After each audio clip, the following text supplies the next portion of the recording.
Hey, what's up everybody? In today's video, I'm going to show you step by step exactly how to create this ChatGPT enabled chatbot in ManyChat. I'm going to take you through every step and show you how it works so that you can set this up for yourself. Now you can create multiple versions of this and have different GPT prompts to answer questions about your business, to answer questions about promotions or different products that you're running. So let's go ahead and jump right in right now. So if you don't have a ChatGPT account yet, what you'll want to do is go over to OpenAI.com. Click Login. And you'll see, don't have an account, sign up. So this is where you're going to go ahead and create your account. So now you can use a single sign-in option here, or you can use your email address here. Go ahead and create your account and get yourself signed up with your password and get things set up. And once you get your account set up, it'll look like this. Next time you go to log into OpenAI, you'll hit the login button and you'll automatically be logged in.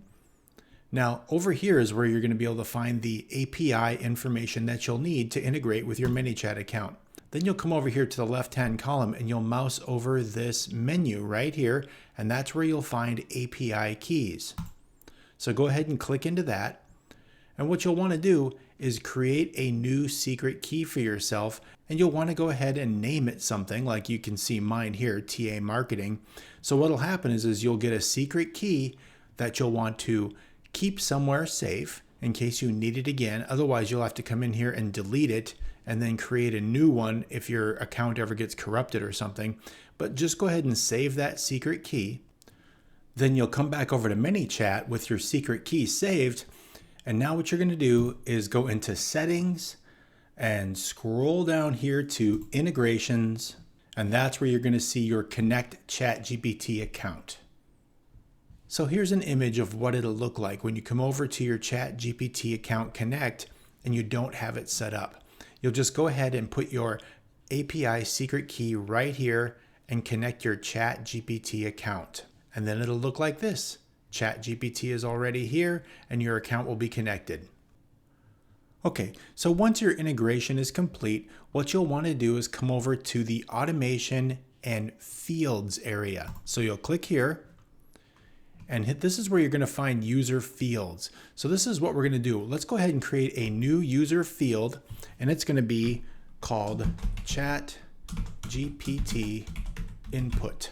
So now this is going to be the input field for our chatbot. We're going to go ahead and just leave it like that and hit create. And now let's create another user field called ChatGPT output.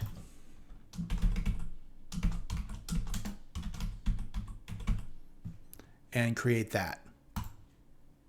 Okay, so here they are in the fields area down here in this second menu right here. Now let's go to automation. Click this button up here that says new automation. And I'll show you why we did that. It's important. So when we go to new automation, you'll see here the first step. What we want to do is choose action. So now this action block, what we want to do is clear the ChatGPT input and clear the ChatGPT output. So what we're going to do is, I've got clear user field right here because it was recently used, but you'll want to kind of click through here and become familiar with what's in here. So right here in the contact data, I'm going to select clear user field. Now, when I go ahead and click into that user field, you can see ChatGPT input and output are there because we created those fields. So here's ChatGPT input.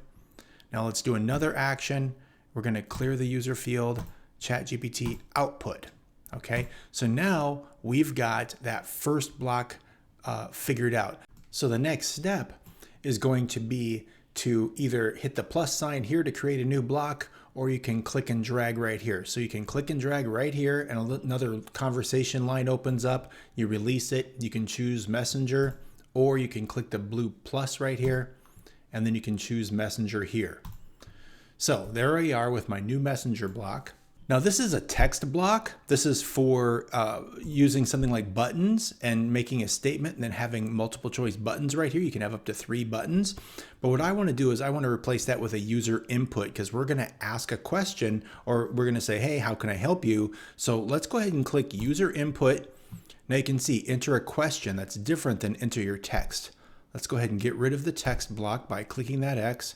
Now let's enter a question. We're going to click into that field and we're going to type in our question. So there's my question. Hey, ask me, there's my statement. Ask me a question about Tim Armstrong Marketing. And you can see over here it says edit user input. The reply type is text. Now let's save the response to a custom field.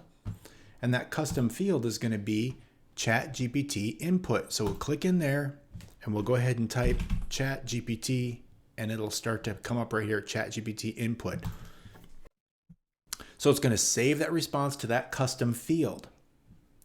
Now let's go ahead and click out of there. And let's connect these.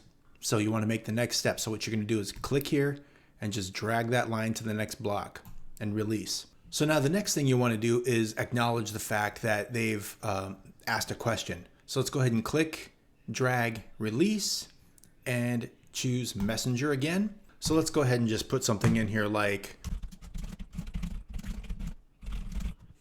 hold on a second while I grab that information for you. Now let's go ahead and click into the dot here, drag our line and release. And now we're going to have another action block. And that action is going to be a ChatGPT question, right? So let's come over here to the ChatGPT and we're going to make a request to ChatGPT. Now this is a very important step because this is the prompt that ChatGPT is going to look to answer your prospects' questions about whatever it is, whether it's your business or a sales product or a promotion or whatever it is. I've already got something created in a Google Doc and I'm just going to go ahead and paste it over, but I'm going to let you kind of take a look at it, right? So I'm telling it you are a helpful sales assistant chatbot for MLO funnels. That's one of my programs. So answer all the questions asked by reviewing the following information and answer the questions in 2 concise sentences, right? Because the prompt is very important. So now I'm just going to say, how it works. MLO funnels will generate more leads. What is it? What if I need help? How much is it? You don't have to pay monthly fees. I'm just putting all the information that I want to have in here. And then I put my hours, my contact information, my appointment calendar right here. And if a question gets asked and the answer is not available in this prompt, please ask that they start a live chat or set up an appointment to get information they need. And then we're going to ask it to save the result to ChatGPT output. So we'll go ahead and just click in that field right there and put chat and then ChatGPT output. And we'll click save. Now that is the magic box right there. So now that we've got this all set up here, let's go ahead and set up another block, and it's going to be a condition block. So we're going to click and drag, let it go, and it's going to be a condition. And that condition is going to be, does the contact match all of the following conditions? Let's go ahead and select custom user fields. ChatGPT output is unknown. Now let's go ahead and duplicate that a couple of times. So what we're going to do is we're going to come up here to this duplicate and click duplicate and click duplicate. And we'll do it one more time. Now, if the ChatGPT output is unknown up here in this green area versus the red area, in the green dot, we're going to click and drag. And now we're going to create a smart delay. And that smart delay is going to open up over here. Let's go ahead and type in 10 seconds. From the pull down, let's select seconds. And then the next step is going to be to come down here and check again if ChatGPT output is unknown. Let's go ahead and duplicate this, the smart delay. Because if the smart delay says, okay, 10 seconds, then continue, it's checking for an answer. And if that answer is unknown, it's going to wait 10 seconds. We're going to click and drag and connect it down here to this condition. Let's go ahead and duplicate that again. So now this last one, we're going to connect to this condition block If it says it's unknown, let's click and drag right here. We're going to do a messenger. It's going to give the answer of, sorry, we're not able to answer the question. Now, here's a cool thing. Check this out. We can click these brackets and I can choose ChatGPT input right here. So sorry, we're not able to answer the question. And then it reiterates the question that they asked. And then we can also come back here and go. So now we say, would you like to ask another question? And now I can make this button. It can say, ask a new question. So now when they click this button, ask a new question, what we can do is bring them right back here to this clear user field action box. So check this out. We can take this button. You don't want to use next step. You want to use the button, and we're going to make it so we can see it all in one spot. So let's go ahead and click and drag everything so it gets nice and close, so I don't run into an issue here clicking and dragging. Okay, so I'm going to click right here, and then I can just drag that right back up here, and boom. So then it starts it right back over again, and you can see it just goes back into a loop. It clears the input and the output.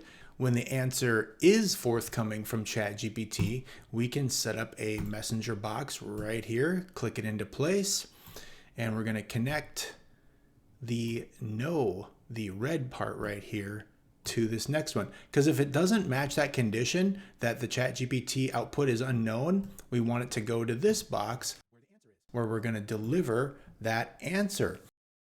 We can click into this box, open the menu, and say, thank you for waiting.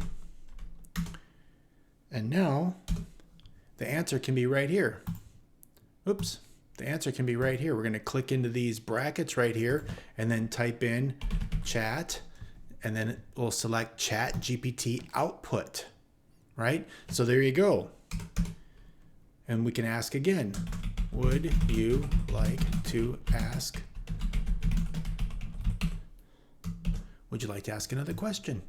And then right here, we click new button. The new button title is, let's go ahead and put a smiley face in there. There we go. So now we're going to do the same thing. If they want to ask a new question, we're just going to bring that around, click and drag, and connect it to that.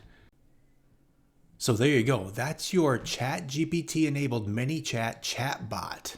Now let's go ahead and hit update. Okay, so now that you've saved it, we can go ahead and test this thing. All right, so the last thing we need to do is to come in here and set up a trigger. Click this box right here, plus new trigger. And now this could be a Facebook ad, comments on your post. I think the best thing to do with this would be to have a referral link, because then what you can do is put this into your blog posts on your Facebook page or something like that. Let's go ahead and click the pencil and rename this real quick. That's saved. And now we've got to turn on the trigger. There we go. Now we can copy this to the clipboard. And let's go ahead and give it a test. Paste and go. All right, so there it is. Hi, I'm a ChatGPT enabled chatbot. Ask me about Tim Armstrong Marketing. So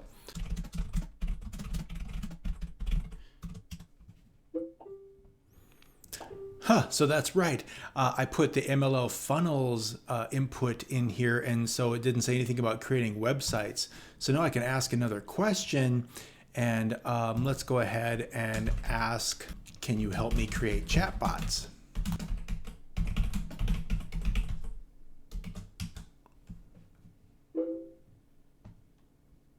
And I get the answer back, yes, we can teach you how to create effective chatbots for lead generating techniques. Let's ask another question. How much does it cost? And that's a thing of beauty. The ChatGPT enabled chatbot read my prompt and then gave me the correct answer to my question, how much does it cost? And it even gave me some extra information that was relevant, but I didn't ask for it. It told me how much ManyChat might cost me every month. It told me how much a Fast Pages subscription might cost me every month, so that I can get that full picture of what it actually costs. So Go ahead and set this thing up for yourself, give it a try, and if you have any questions, let me know.